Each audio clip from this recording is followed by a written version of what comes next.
নমস্কার বন্ধুরা, আজকে আমরা বানাবো এমন এক মজার টিফিন যেখানে আছে সবুজের জাদু। এই ছোট্ট পাতাগুলোকে কিন্তু শরীরে দেয় বড় এনার্জি।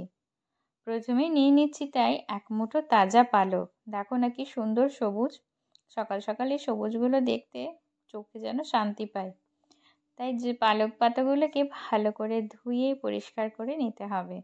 এরপর জল থেকে ছেঁকে মিক্সির বাটিতে একটু একটু করে আমরা দিয়ে দেব।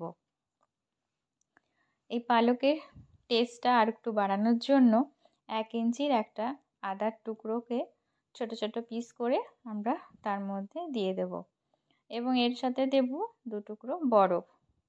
আপনারা কাঁচা লঙ্কাও দিতে পারেন, একটু বাচ্চাদের জন্য বানাচ্ছি তাই ঝাল দিইনি।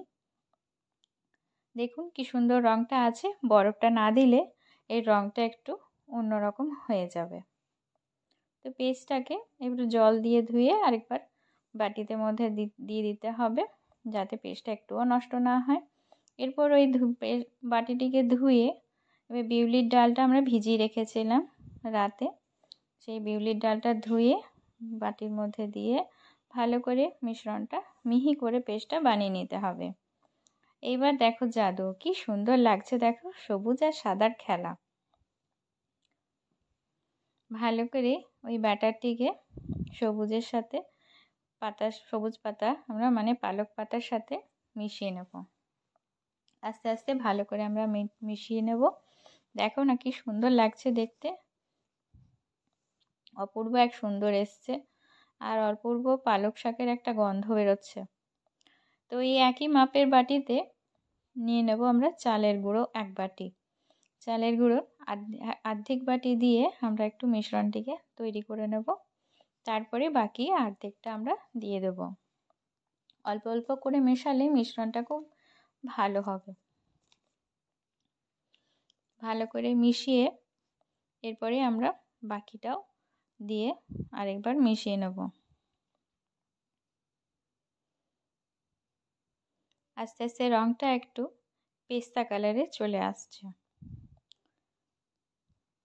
এরপরে আমাদের ব্যাটারটা খুবই ঘন হয়ে যাবে, যেহেতু আমরা শুকনো গুঁড়ো দিচ্ছি তার জন্য ব্যাটারটা অনেকটাই ঘন হয়ে যাবে। তাহলে তার জন্য আমরা অল্প অল্প জল দিয়ে ব্যাটারটা বানাবো। খুব বেশি পাতলাও নয়, খুব বেশি ঘনও নয়, যাতে খুব সুন্দর রেবেনের মতো পড়ে সেই রকম মতো আমাদের বানাতে হবে। তাই অল্প অল্প জল দিয়ে এবং এর মধ্যে আমরা 1/2 চামচ লবণ মিশিয়ে দেব, কারণ বাটার সময় আমরা কোনো রকম লবণীয় ব্যবহার করিনি। তো এই সময় আমরা লবণটা মিশিয়ে একটু জল দিয়ে ভালো করে মিশিয়ে নেব যাতে ঘনত্বটা ঠিক হয়। আর একটু জল লেগেছে তাই আরেকবার একটু জল দিয়ে দিলাম। ভালো করে মিশিয়ে খুব সুন্দর এর টেস্ট বাড়ানোর জন্য এরপর আমরা জিরে ও একটুখানি হলুদ দিয়ে দেব যাতে রঙটাও খুব সুন্দর হয়ে আসে আর খেতেও ভালো লাগবে। মুখে যখন জিরাটা পড়বে খুব ভালো লাগবে। এরপর একটা আপে প্যানকে গরম করে তার মধ্যে অয়েল ব্রাশ করে সর্ষে ও তিল ফোড়ন দিয়ে দেব। এটা যেমন হেলদি সেই রকম টেস্টি হবে এবং অয়েল কম থাকে তাই যে কোনো রকমের বয়সের সবাই খেতে পারেন। আর প্রত্যেকের জন্যই পালক, তিল সমস্ত কিছুই খুবই ভালো। আর অয়েল যেহেতু ভাজা হচ্ছে না তার জন্য এটা হেলদিও হবে এবং টেস্টিও হবে।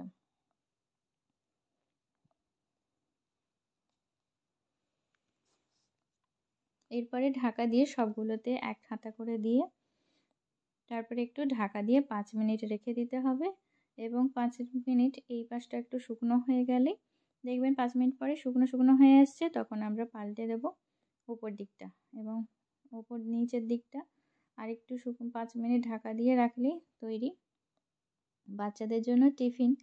তাই বাচ্চারা, তোমরা কি জানো পালকে আছে এমন ম্যাজিক উপাদান যা আমাদের চোখ, হাড় আর ব্রেনকে করে শক্তিশালী। তাই আজ থেকে পালক খাওয়াতে কোনো ভয় নেই। একে বলে গ্রিন সুপার হিরো। দেখো কত রঙিন আর হেলদি। এই রকম হেলদি টিফিন প্রত্যেক দিন সকালে যদি পাওয়া যায় খুব ভালো হয়। এইরকম হেলদি টিফিন জানতে হলে মামির রান্নাঘরকে সাবস্ক্রাইব করতে হবে। ভালো লাগলে অবশ্যই লাইক ও শেয়ার করতে ভুলবেন না।